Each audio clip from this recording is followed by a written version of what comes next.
Hello and welcome to the Comedian's Paradise. This is a podcast where we speak to comedians, comedy producers, and comedy writers from across the comedy world. And today's guest is someone who I met at one of my own gigs this time last week.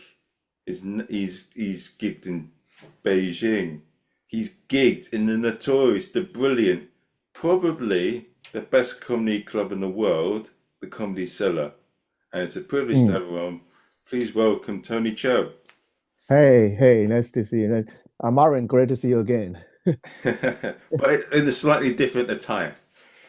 Yeah, with the different slides at the time.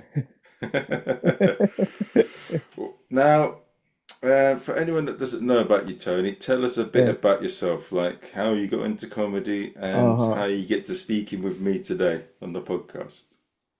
Uh, I'm I'm visiting UK. I'm in London at the moment. Actually, I just did a tour together with my buddy Des Bishop.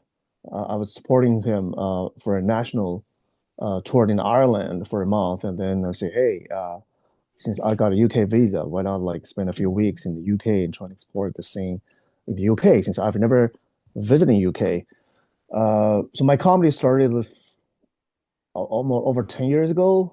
I would say 12, no, let me count.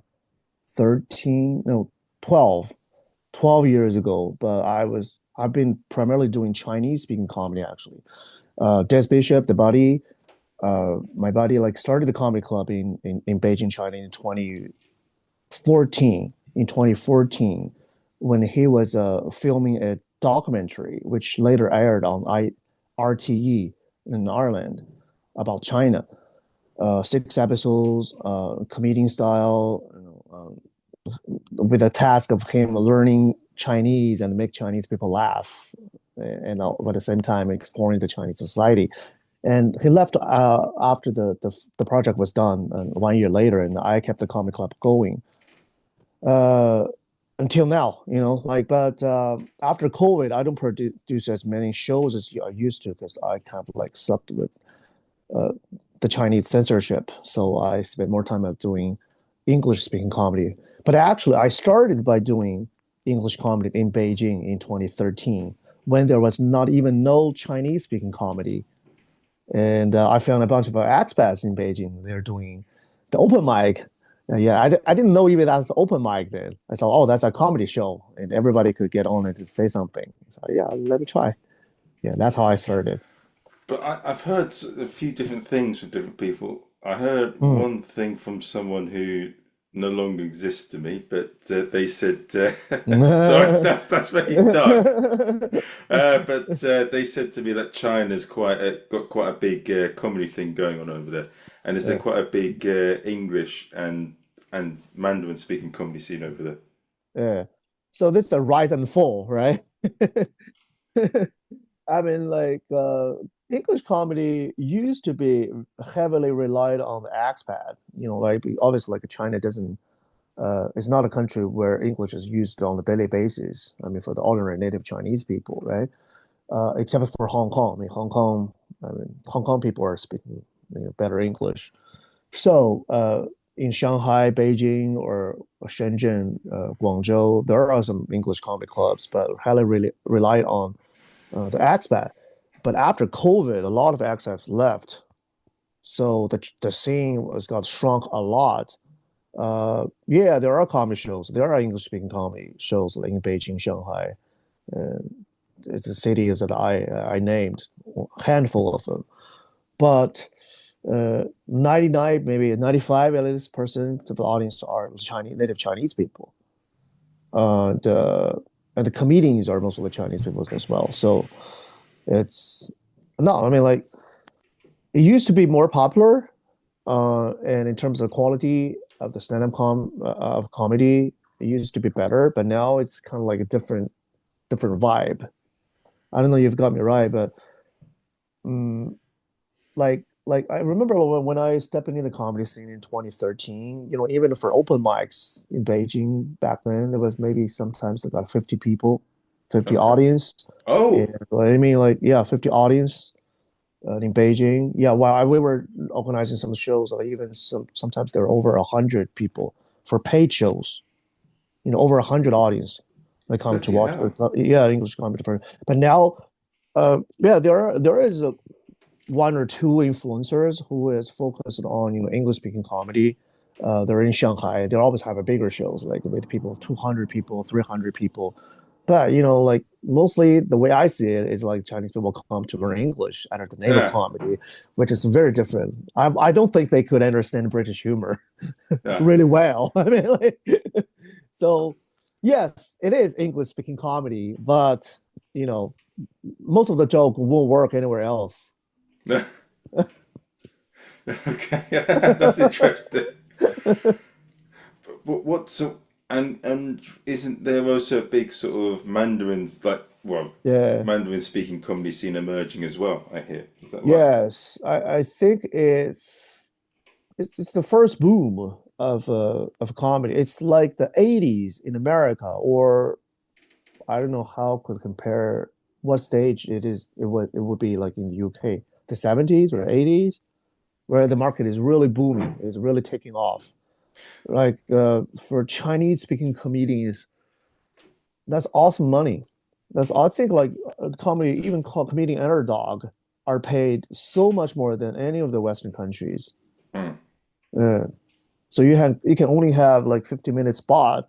You can do like seven, eight, or even more gigs on a single day in big cities in Shanghai or Beijing. Just Okay. 15-minute spot, and you can make a lot, and we're paid better than any of the Western countries, I think, for the 50-minute spot. But I think it's because, but it's good. Yeah, definitely. I think in terms of the English comedy, you probably talk about the 90s or the noughties. Do you know what the noughties is? So noughties is like early 2000s. Hmm. But yeah, now there's so many comedians wanting to make it, and there's so many. Whilst in China, there isn't that many comedians, is there? But there's so many. Uh, There's a demand for it. yeah, that being in a significant number of people want to join in the industry. That's why I call it booming, right? Because it's very mainstream now. It's very mainstream. I Okay. think I think stand-up comedy shows account for the biggest percentage of shows of all kind live. Like Okay. you got shows. I still remember there was one day a few years ago. Because all the proper shows has to be approved by the government, where all the shows are listed on the website. So I remember there was one year, like probably like 3 years ago. I checked uh, how many shows are there in Beijing for a week time, but at least over 100. I Ooh, remember that. okay. Yeah, I counted that. But also there are some like improper shows like going on at the same time, right? So that's how crazy it is. Okay. That's interesting. That's probably. Oh God, yeah, that's quite. Mm, In London, it's probably maybe 500 or something like that. I don't know. There's a probably a week. little bit more, but not that much more, I But don't I'm think. I'm talking about like paid shows. I'm Oh, not okay, even okay. including open mics. Oh, okay, okay, okay. Whoa, okay. And is that is like a weekly show for a month, or is that like? No, no, I mean a week. It's just within a Oh, week okay, okay. time, there are over 100 paid shows listed on the government website in just in Beijing, one city. Oh, bloody hell, that's quite That's a something. that's a that's a few years ago. Oh God, God, God. Oh, okay. And and how long has it been since you've been back in Beijing, or you still there now, or you I said you're fly mostly in back New and York? forth. Yeah, I Okay, fly back and forth, and also I've been touring different countries because I'm waiting for my visa. I'm waiting for a visa in America, and once I got it, I probably got back. okay. Yeah. What do you like about the American scene, and what do you like about the Beijing scene? I mean, it's always easy to start in this place. What we call it the emerging market, right? Because you have a easier access to comedy, and which is also true. Like some of my friends who are doing great in New York now, they started in China, or in some other Asian countries, which they can easily have stage time. They can develop their material, performance, and writing, and then they get back and to jump into the real market where comedy is quite competitive, no matter in London or in New York. I think in New York is way tougher than London. Oh, Yeah, I think it's way tougher in New York, and you have to compete with the best of the best, and you have a visiting comedians all the time, the best visiting comedians from all over the world. You have them all the time, and also even like some people with some little fame even would rather do free shows in New York because we all call it a training ground. That's not necessarily the place that you make it, but definitely the place you get better. and I've heard this as well. Like they say that the Austin scene is booming, but it's not quite a.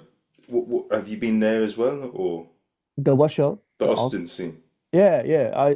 I was there for a week. I think it's awesome because like you enjoy the closeness in with the venues because everything was pretty much on the same street, which is Oh, called okay. the Sixth Street. They call it the 36. Oh, okay. 36 is a long is a entertainment street with a long history, right? They got like it's insane, like especially with Killtony podcast, right? They which was filmed weekly on the in Comedy Mothership.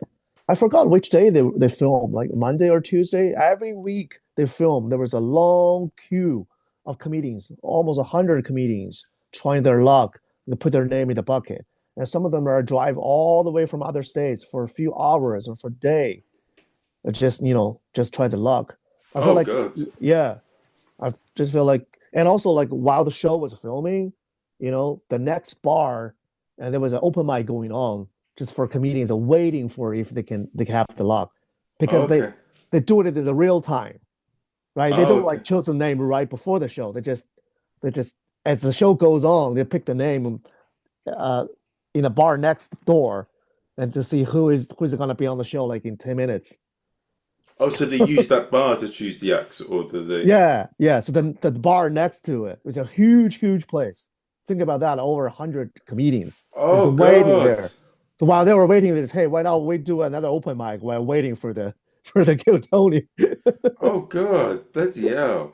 Yeah. And people are going in the cars. Oh, my God. But what if they get made a fool out of and they bomb on there? Fuck. Yeah, but like that's the Austin scene is like, and also like here there you got more roast comedy because I don't Okay. really follow Kill Tony, but like I think he's a roast comedy, right? So you've seen a lot of more similar like show format in Austin. I attended a show where you do 7 minutes of your own material, and then you got roasted by a panel of comedians, 10 of them, right after your material. They don't even take turns; they just yell at you at the same time. You got shows all of this kind in Austin. Hmm. But it's also like an emerging scene as well, though, because I know it's Yeah. changed. It's changed. Like Hans Kim, I remember doing an open mic with him in 2017 in New York, Oh and yeah. he Yeah. was I yeah. think he's still based in Austin, but he toured to New. I did two shows or one show, two shows with him actually in New York. Oh, okay. Uh, But it's incredible, isn't it? Like how you can gig yeah, with someone it's in one awesome. place and then suddenly, boom, they're here. Yeah, but just because you got more exposure on Q2, that's in some way like the modern late night show, right? Because people are more on the socials now. So you get your appearance and maybe some. Because Hans, I mean, like he's a regular. He's a regular on Kill Tony, which lead a big, huge fan base. So he could like tour nationwide. Yeah, I don't know. I mean, I interviewed a comedian called Richard Williams, and he said something about he's been going about 30, 40 years, and what he said about it.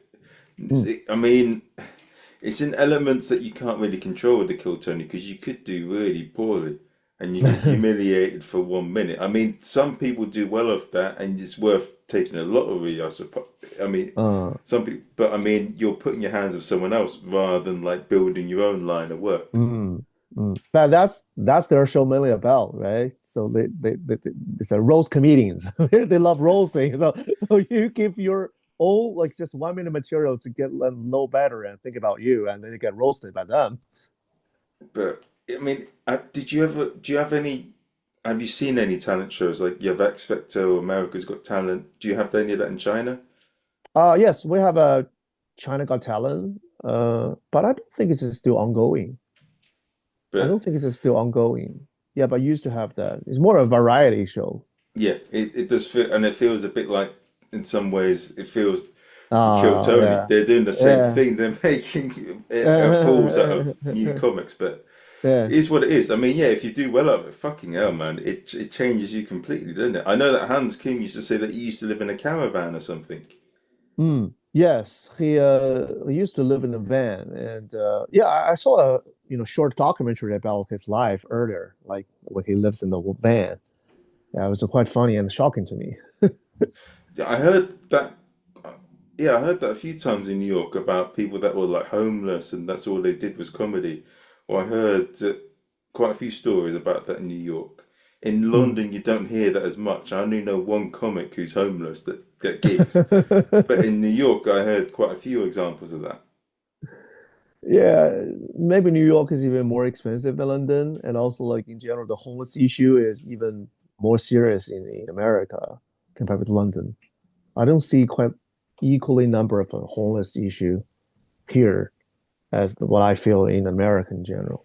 Oh, 100%. I mean, it feels when I went go to America, it just feels that the Britain is a capitalist country, but it feels that there's a bit of compassion. But I feel with America, it's very Uh, brutal. You're either yeah, winning or you're not. yeah, There's no like, oh, you're struggling. Oh, you got this right. going on. No, I don't give a fuck. You sort it out yourself, mate. Yeah, it's a jungle. Especially New York is an extreme version of the jungle. And a dirty jungle is that. My God, there's Yeah, so many rats there. It's funny, like in London, if you hear a rustling in a bush and you hear yeah. some noises, it's a fox, right? But Mm. in New York, it's a big rat. My God, and they're so ginormous. Yeah, London feels more comfortable and tranquil life compared with New York. New York is could be either heaven or devil. So yeah, I don't know. It's And crazy. what's up with the transport system? I mean, it's on 24 hours a day, Yeah. and I hear it's very run down. I mean, they don't, and I hear they don't really take care of it. Something's going to happen with that system someday, isn't it? Yeah, but they do some maintenance at night. They do, but people all also complain about the public transport being like always have a delay, not being reliable. Yeah, but yeah, but it's true. It's 24 hours running, which helps a lot of a business and for people who travel from a long distance. And but things could be very complicated, especially with the subway.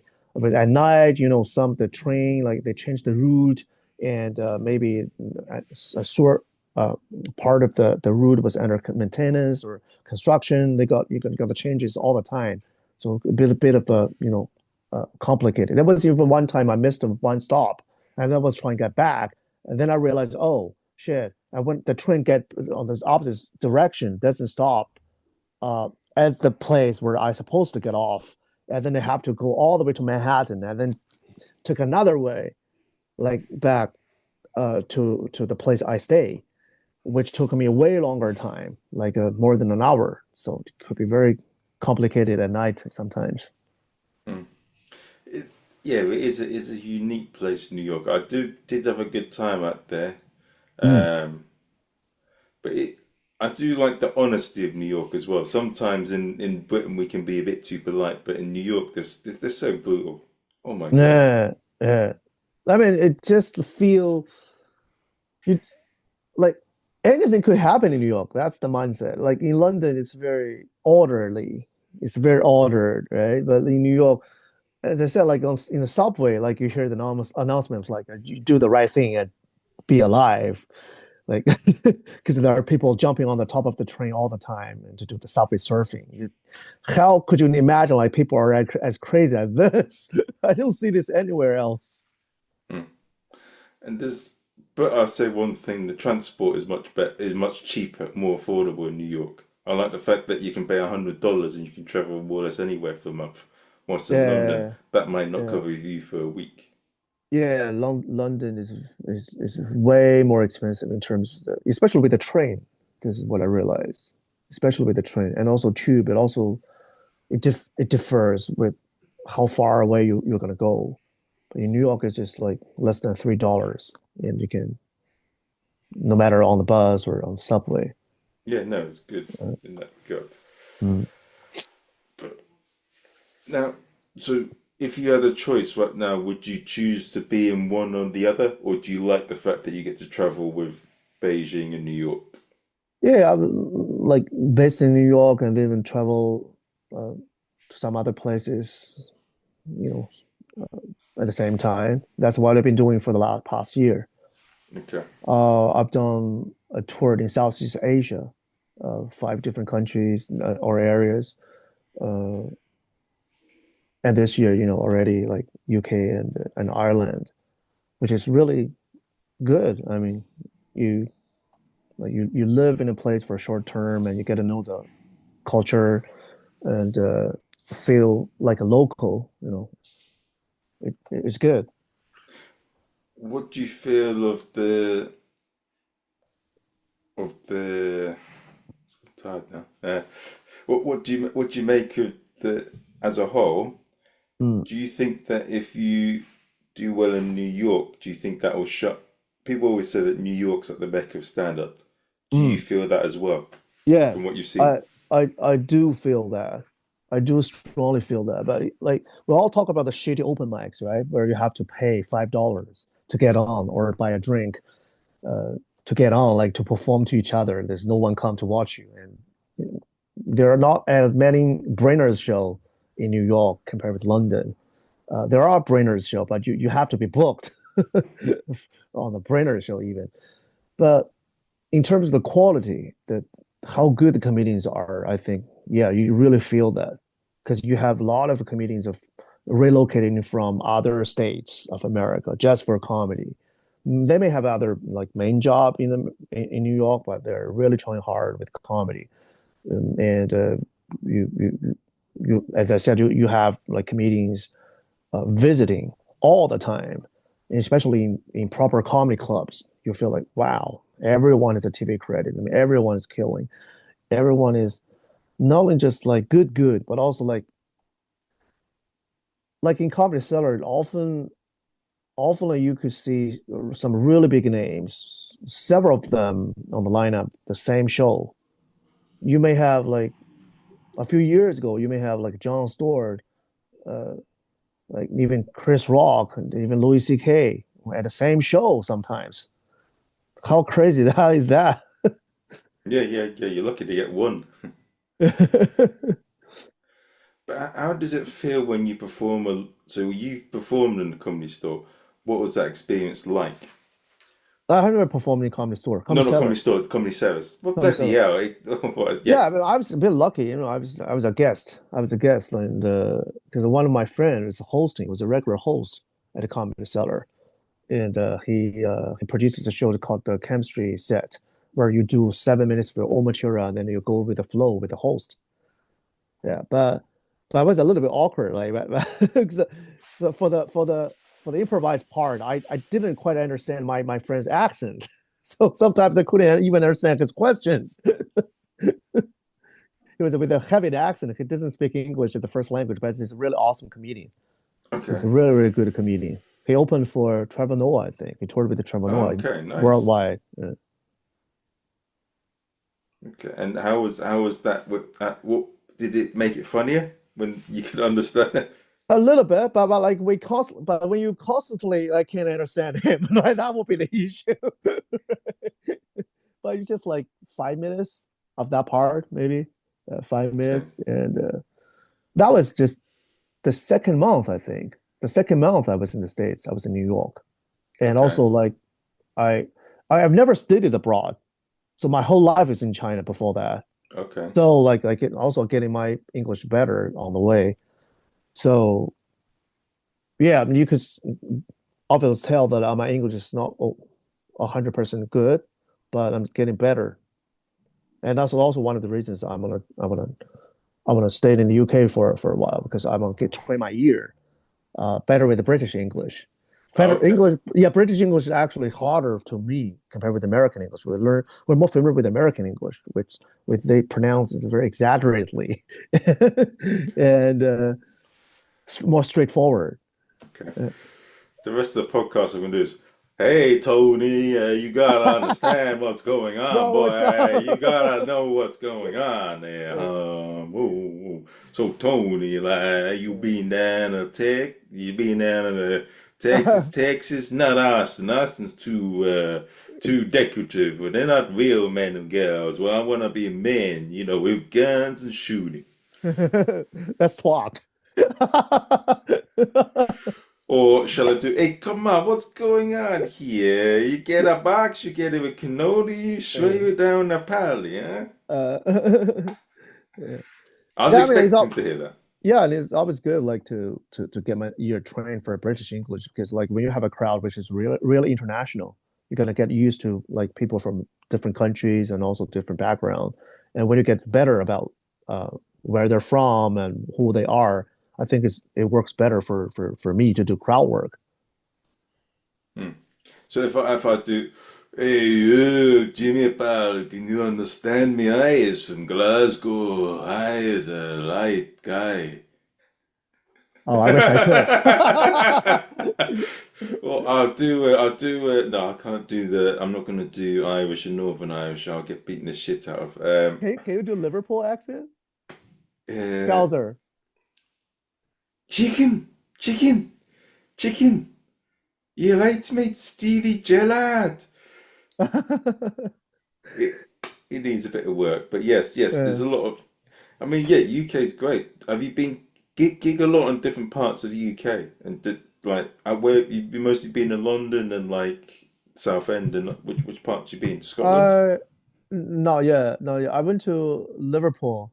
I went to hot water for a spot Oh, yes. a few weeks ago. But it was just one day, the same day.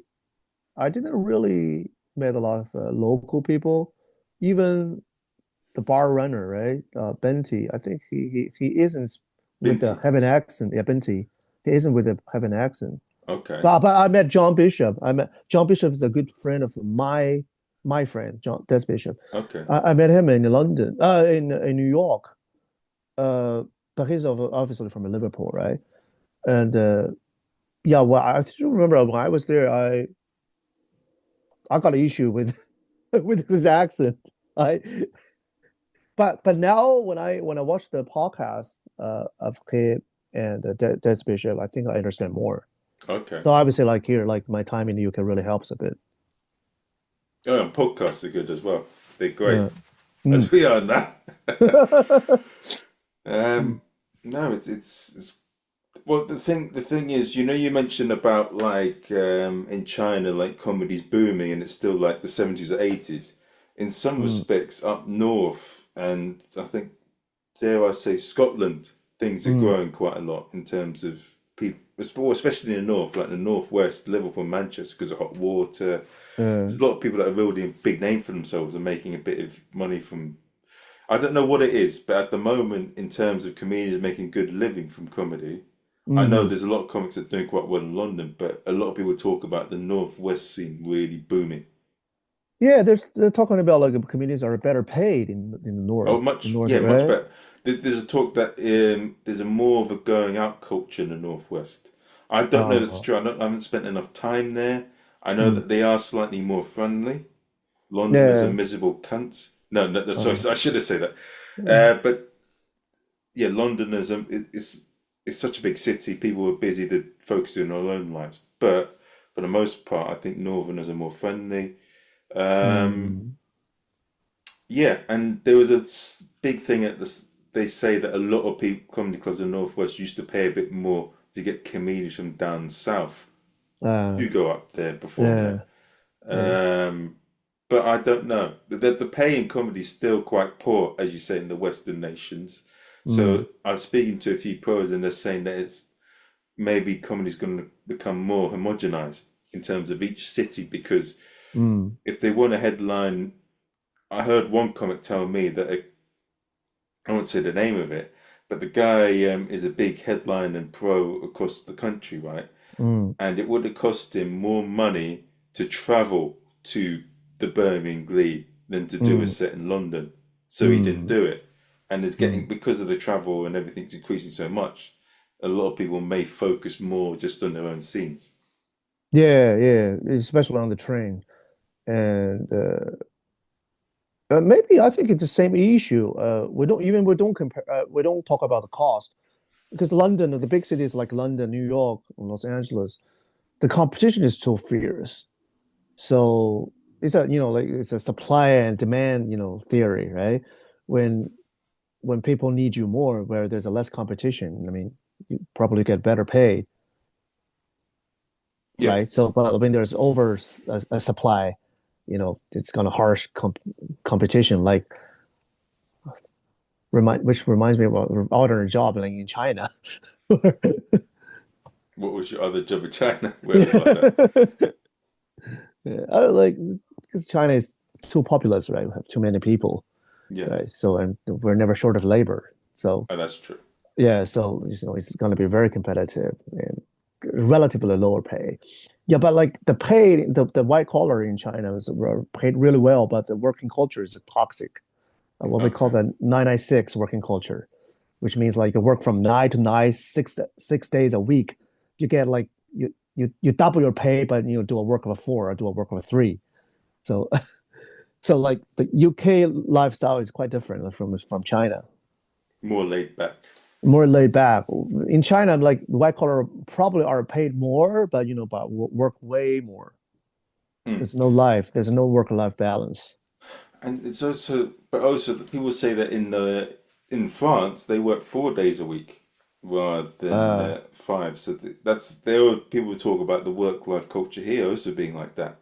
oh, okay. Wow. That's good to know. The grass is always greener on the other side, which is But true. what do you think of that when people say in the UK they don't have any life a lot of the time?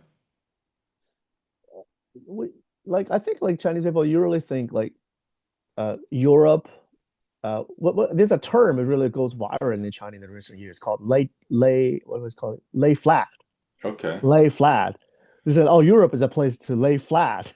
Get fat. Okay. Yeah. And with so with the podcast, I've been going for a few years. I've interviewed a lot of people from different parts of the world, Mm, and people in the UK and America complain about cancel culture, mm, but there's a lot of comedians that make market that they're a cancel comedian, and mm. they get their own audience. And on social media now, it's not much of an issue. It's just that you Uh, won't be able to get into certain clubs. Few mm, people are going to bitch about you online. But if uh, you do it in certain places, I don't know, like India, mm, or if you do it in South Africa, mm. in certain places, it's dangerous for you to say the wrong thing. But I know Uh, that in India, one guy got arrested, but he got more famous as a result. uh-huh. Yeah, like you get attention, right? But in China it's very different. In China, you don't get canceled by the people, you get canceled by the government. And you have no argument. And when you got canceled and it's done. So Yeah. so but also it's a very things are very complicated in China. You can get reported by your audience Oh, ho, if ho, you got pissed ho. off. Yeah. If you're hard Oh, to argue, you got a heckler over any tiny issues and you got some issue with they reported you to the government and we have a cultural police. They will oh, come like to investigate it and they protect the people who report you quite well. They won't let you who report you. So oh, so which leads also to some like toxic competition. Your enemy could report you. oh. But what if they're lying? Oh, okay. So they're always going to take the accuser side. What if there's no video evidence or anything, and they're making a false accusation? Yeah. So that's why I'm kind of like, yeah, it's a catch-22. In China, the money is awesome, but I don't think it's a market for everyone. You just can't be too independent thinking and critical, which I think is the Oh, key and the core to stand-up comedy, right? Because I mean, like in China, you can't to be authentic. You can't be too authentic. right? You know Oh. what I mean? You can only like talk about the issues that most people are happy about. You cannot really challenge the establishment. You cannot really, the word I put it, be yourself in a society where everything is strictly controlled and people are, following the mainstream. That's what I mean. So it could not be enjoyable to some Oh. people, and I'm one of them. So I just don't. I used to co-host. I don't know if you know this. Used to co-host a late night TV show in China. Okay. It's like a Stephen Colbert thing on one of the major streaming network. It's a big production. It looks like exactly like Stephen Colbert show. Okay. It's American style. I was a sidekick of that show, and our show got banned by the government due to one joke. Oh. It's a $2.1 million production for 10 episodes or 12 episodes. Oh. Yeah, we got banned due to one joke, and the host was put on blacklist, and then he moved to Canada now. He lives in Canada now. Oh shit. Yeah, there's so like, yeah, right. On one hand, the market is good and making tons of money, but on the other, you just can't speak your mind. You can't just do whatever you think is great. You can't really be, controversial, or when there's some controversy comes to you, it's close to your cancellation. Mm. In the West, I feel like with stand-up comedy, you could push the line, right? You could be pushy. But in China, every time there's an issue, there's a controversy, the space is squeezed even more. So I'm Oh. saying like we're at the 80s or 90s, but who knows, we're gonna trace back all the way to the 50s and 60s. Oh God. Yeah, okay, yeah, I know that ooh, should I say, well, I would like to visit China, but I don't know. I'll say it anyway. I don't, there's a, so there's two things that have happened. I know that there's a great martial art that I wish I started a bit earlier. Do you know of Jiu-Jitsu and MMA? Oh, no, of course you do, New York. But there's this report, there was a guy that was an MMA fighter in China, and he was annoyed about all these fake martial arts. Uh, uh, Um, and he got arrested for exposing them for some reason. uh-huh, uh-huh. And they did all these limitations on him. He did a few fights that they made him pay for a lot of travel to go and fight with people. They put all these restrictions, Oh, and he is still it beat them. is it And a then Chinese guy? yeah, I'll send you the article. But it was a Xu bit mad. Xu Xiaodong, right? Is Yes, that I think that's is the it? one. Yeah, yeah, yeah. Yeah, but he was a guest. He was a guest on our late night show, and I hosted that show, that episode. Oh, okay. He's our late night show guest. He got canceled by China. He got canceled because of banned by Chinese government. But I don't. That really surprised me, and this is going to get me in trouble now. But I thought, Oh, it's all right. It's all right. But this is this perfect example. Like you can't really challenge like the stuff like the government like agreed on. but the whole point of martial arts is supposed to better your life and teach you how to defend yourself. If the martial art isn't working and he's exposing them, he's doing something that's good for China. Like, Uh, that's your oh no, I uh don't know. So that's my that that's my opinion. but But I not just thought, your but that's not your. I'm not saying like it's just your personal opinion, but I think the government has their own logics, okay. or they don't have really good logics. They just define things and just for you to follow. You know what I mean? Like when you're trying to use logics and to challenge them, Hmm. it probably they won't work because like in school they don't teach us logics because logics are powerful. Okay. You know what I mean? Because So you it'll. think he's making China look good, and also like with my comedy, I could argue for myself. I was like, oh, I was trying to make China good, but I mean, under their definition, no, they don't need you to make China good. They Okay. don't they don't need you like to. Sometimes they just don't don't want people to get involved in the discussion about the things like already defined. Oh, okay. So that things are there's a lot of system things already in place, but they don't want to challenge Mm, the thoughts or what's there. And it's because it's yeah. gone on for so long. They and Mm, they have so much power. They don't yeah. need to be in the uncomfortable of questioning things. Whilst Right. in the West, that people Yeah. question things all the time. No, they just want you to keep quiet and do your own thing, and But in the West, in some cases, some people should shut up.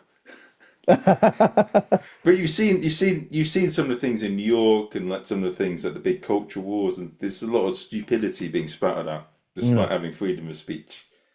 Yeah, but that's the cost, right? But how could you define like who is allowed and who isn't, and who is stupid and who isn't, right? But that's when everybody enjoys the same like freedom. Yeah. You're gonna allow shit happens, but if you don't allow shit happens, it's like in the place where everything is very strict, but the authorities has the final say, but that has nothing to do with the freedom. Hmm.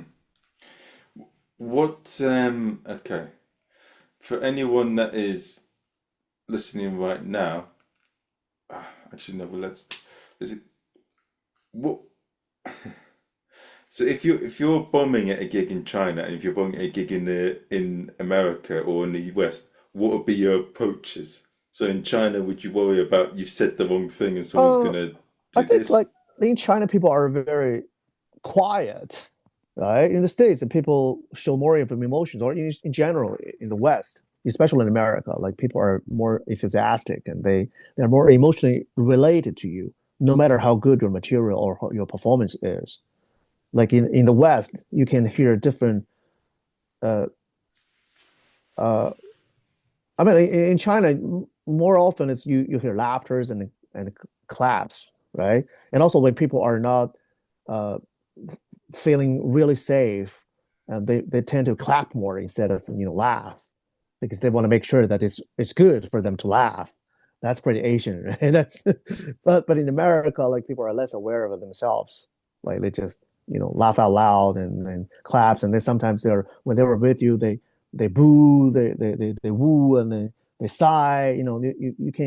You can feel them, and even you're bombing, you can definitely feel something is going wrong and somebody yell out and something, but there's a connection. There's always a connection.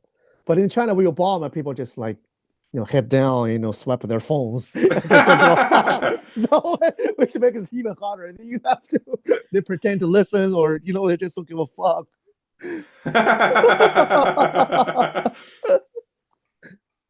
So, but if you're doing really well, do they just laugh and do the same thing at the same time?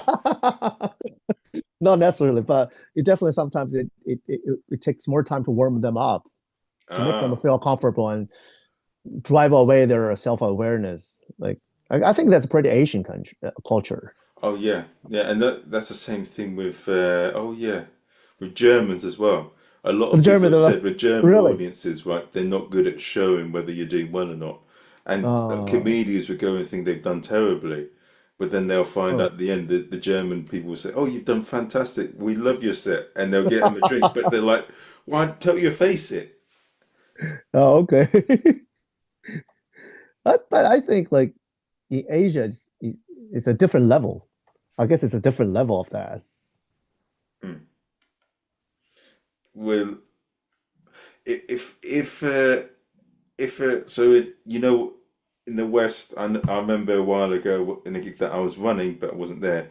A girl complained that guy was being offensive. She hated his comedy, but the host obviously luckily calmed it down. But in China, what would they do if they really hated your comedy? The audience as a whole, apart from report you. They won't report you unless they got offended. But they could have be offended due to different reasons. But even like sometimes even like they bring their own kids and come to the show, which is kind of weird.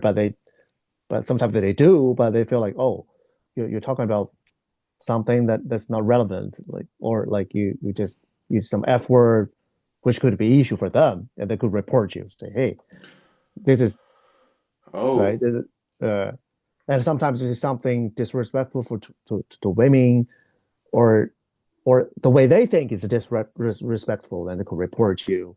Or so, but in general, if they don't like it, but they just leave bad comments on socials, and that's it. So oh, nothing else. oh, okay, yeah. Um, what have you found to be the key sort of cultural thing in terms of the West and with the East in terms of not just only audiences, but in terms of comedians? I think comedy is very cultural. This is so far I've found. Um, Even between America and and the UK, right? Still there are different cultures. So I feel like one thing that goes really well in one culture does not necessarily land well in some others. So no matter is like it's not just like East and West. It's just not at like Asia, Europe. I mean, even within European countries, I guess like where the culture is very diverse. So you have, I think, uh, you have to find your position really well. Based on a good understanding of the context, the whole picture. Not until you know what the context you're in, can you play with it in a funny way. No matter if the persona or perspective or some of the perspective are unique but also relatable to the people in the context. But Mm. it looks easy, it looks simple, but definitely it takes enough knowledge and a, a lot of understanding of who you are performing to, and what are the taboos and what people are afraid of, or where people are complaining, or how people would look at things that you take things for granted. But yeah, but it's a very complex. I think it's a combination of the whole. So I think it's very cultural. Okay. Hmm. One of the things you said there, and it's got me thinking, because I had another guest on the podcast called Marko Stojanovic. He's a mime artist and an actor, and he says a lot of the times when you talk about creativity, Mm, creativity comes from when someone has put in places limits, but you mm, find a way around it. mm. I mean, every comedian has his own style, but obviously this comedy you do is very different from what I do, Oh right? yes, we are very different. Yeah, sorry, I was just trying But to we see. ha- I got this is we sunshine, right? Is that good? yeah, that's perfect. But the Mm. only thing we do have is a similar hat. Oh, right. Okay. Well, I mean, I don't. I mean, what do you make of my? Well, my sombrero was slightly bigger, but it's on the same sort of ilk, It's the same with what? same sort of shape of hat. Oh, same as a share. Oh, okay. Yeah. Fedora. I love Fedora. I've been wearing Fedora all my time, all the time, every day. But were you do you? One thing I also want to ask: do you get a lot of wacky acts in Beijing and in New York? Because I know that in the London, well, no, there is a few wacky circuits in New York, but do you? I don't think you get as many from what I've seen. But in London, there's loads of wacky acts, just like Asians are. You mean accent No, or acts, performers. oh acts? Oh yeah. Uh yeah, I think so. I think so. But New York is also very diverse. But I've never seen as many people use props or doing characters. I feel that's more British, like Okay. to be more like understated and wacky and dry, absurd. You mean that's more British to me. In America, like you're gonna be more like straightforward, more aggressive, especially in New York. Like you're gonna be aggressive. If you don't aggressive and overconfident, like people just don't think you're good enough, Okay. which is very different from the British culture. I think British people are tend to be more self-aware and also like uh, some of the low-key style, uh, well-mannered, polite, and and also value modesty Hmm. in some way, like Asian people in some way.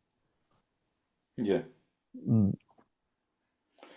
Okay. And for what have what have been the biggest lessons you've learnt so far from doing the? Obviously, you performed in Ireland, you performed in the UK, you performed in America. and you performed in China. What have been the biggest lessons you've gained from each scene as a performer? Uh, I mean, I really enjoy like comedy, doing especially doing English speaking comedy, even though that's not my first language. Because that's my way to freedom. To me, I don't think I'm more into comedy or into freedom because this is to me, a way to freedom and also connecting me to the rest of the world. It's a powerful tool. So I've been enjoy doing that. Uh, but also, as I said, I realized that you you have to learn a lot until you can be really good at it. You can learn the history, you follow the news and know the society better, uh, and then you can well connect it with your with the audience. Ireland is all right. I think Ireland is great. UK is a bit hard to me. I feel like this is what I feel like. It's more complicated. Yeah, because I'm not really familiar with UK, and also like people as a are not that aware of China here. This is what I found out. But in America, I think it's a little bit easier in some way. It's easier get a connection with the audience. To me, With that as a whole, with the caveat in the UK, would you maybe try and look at seeing what references mm, they would understand? I don't know, yeah, like you would say yeah, in have to. China, you I eat have to. certain things, but it's like fish and chips here or something. Ah, Or I don't know, like in China, we have a big thing of we like Pocky chocolate sticks, which is always like your lovely Smarties, except we make good food. I don't know.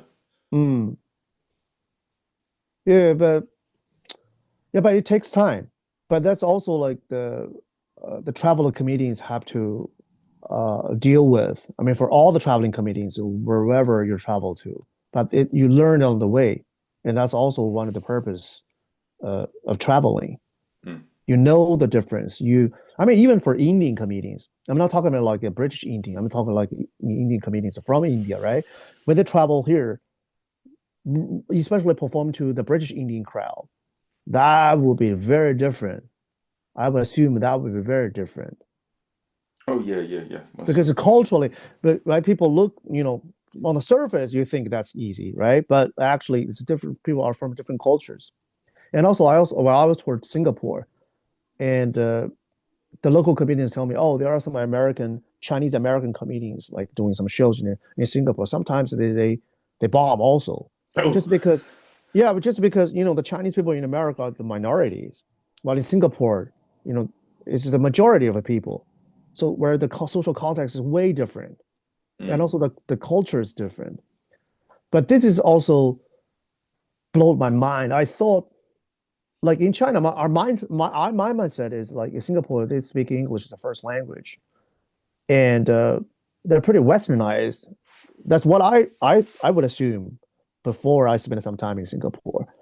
But then I realized, oh no, it's quite complicated, especially with with the countries like Malaysia and Singapore, even Malaysia, where they have a multicultural society and people from different backgrounds and anything in between. So yeah, they speak great English, but that does not necessarily means that they're culturally, like Westerners. Mm. Oh yeah, very differently. And they're known. I think Mandarin's supposed to be one of the main languages of Singapore, but they all Mm. speak English. And then, Yeah, they speak man, English as the first language, but the younger generation, I think their level of Chinese is declining. That's what okay, I heard. yeah, I Yeah. heard that too. Mm. And for those that are listening right now, how do they find out about you? In UK or Not just whoever's listening. Like, where can they find out about you on your website, on your social media? uh, Tony Chou comedy. That's my Instagram. I just started to use Instagram in the past, over a year, because that's banned in China. Okay. Yeah, 小红书, the Renault. I don't think like people in the West generally use that app, right? No. Yeah. Just Instagram, Tony Chou Comedy. Okay. Well, guys, I hope you've enjoyed Tony.